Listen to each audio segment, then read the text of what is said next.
네, 일단 시장이 계속해서 하락을 하고 있는데 어떻게 전략을 세워야 할지, 어떤 것을 우리가 투자의 또 지표로 삼아야 할지 알아보겠습니다. 신한금융투자 이선엽 팀장입니다.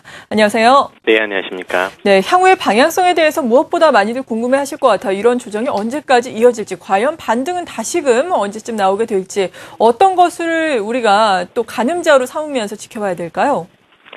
기본적으로 지금 이제 지수가 하락하고 있는 가장 큰 이유는 이제 출구 전략에 대한 논의일 거고, 출구 전략을 실제 하관하고를 떠나서 그동안 이제 국내외 특히 코스닥 같은 경우도 그럴 거고 아니면 해외 지수 같은 경우는 많이 올랐다는 부분에 대해서 이제 차익 실현 욕구가 출구 전략이란 어떤 이름으로 해서 빌미가 된 것으로 현재는 보고 있습니다.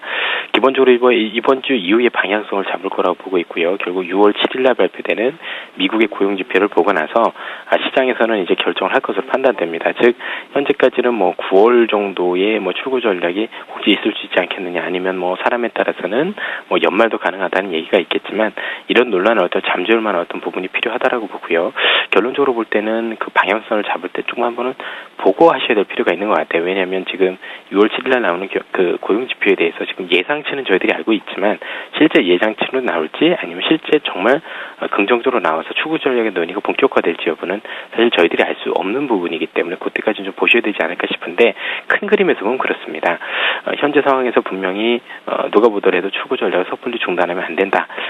섣불리 중단하면 안 된다는 어떤 결론을 가지고 있지만 그 결론에 이르기까지 이번에 경기 지표가 너무 안 좋아서 순탄하게 지표가 지금 나쁘니까 역시 중단 안 된다는 결론에 도달할 것이냐, 또는 경기 지표가 실제 보니까 너무 잘 나와서 실제는 논란 때문에 한번 빠지다가 그래도 역시 중단 안 됐구나 할 것인지, 그 두 가지 경우가 있기 때문에 결론적으로 한 번 정도 좀 보신 다음에 관망하신 다음에 좀 보셔야 될 필요가 있고, 안타깝지만은 지금 전망보다는 조금 보시면서 사후 대응이 좀 맞지 않느냐 이렇게 보고 있습니다. 물론 큰 그림은 조정이 있더라도 그 이후에 상승이라는 것만 분명하기 때문에 잘 사야 된다라고 생각을 하지만 그 어떤 그 조정의 폭이 결정할 수 있는 부분이 6월 7일로 인해서 결정될 수 있다는 점에서 조금 더 한번 지켜보고 하시는 것도 좋아 보입니다.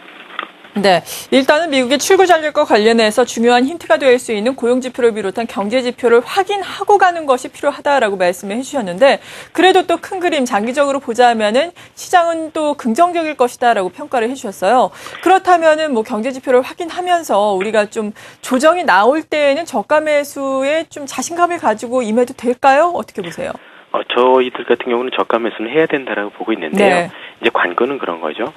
저가 매수까지는 좋은데 과연 이 조정 이후에 올라올 게 기존에 있던 주도 종목들이 올라올 것이냐, 아니면 이제 단기적으로나마도 좀 소외주들이 올라올 것이냐, 그 부분에 대해서 이제 해석들이 분분한 것 같습니다. 그래서 저희들도 지수상으로 보면 싸게 사야 된다라는 어떤 부분에 공감을 하지만 향후 이제 반등을 할 게 어떤 것들이 올라올지 모른다는 게 아직까지 좀 안개 속이라는 점에서 좀 그 부분을 확인하시라고 좀 말씀을 드리고 있는 부분입니다. 그래서 단순 지수만 보신다라면 싸게 사는 거는 동의를 하고, 업종이나 종목별로 들어가신다라면 한 번 더 관망을 하시는 게 오히려 맞지 않겠느냐 싶습니다. 네, 신중한 투자가 필요하다라는 말씀이시네요. 신한금융투자의 이선엽 팀장이었습니다. 고맙습니다. 예, 감사합니다.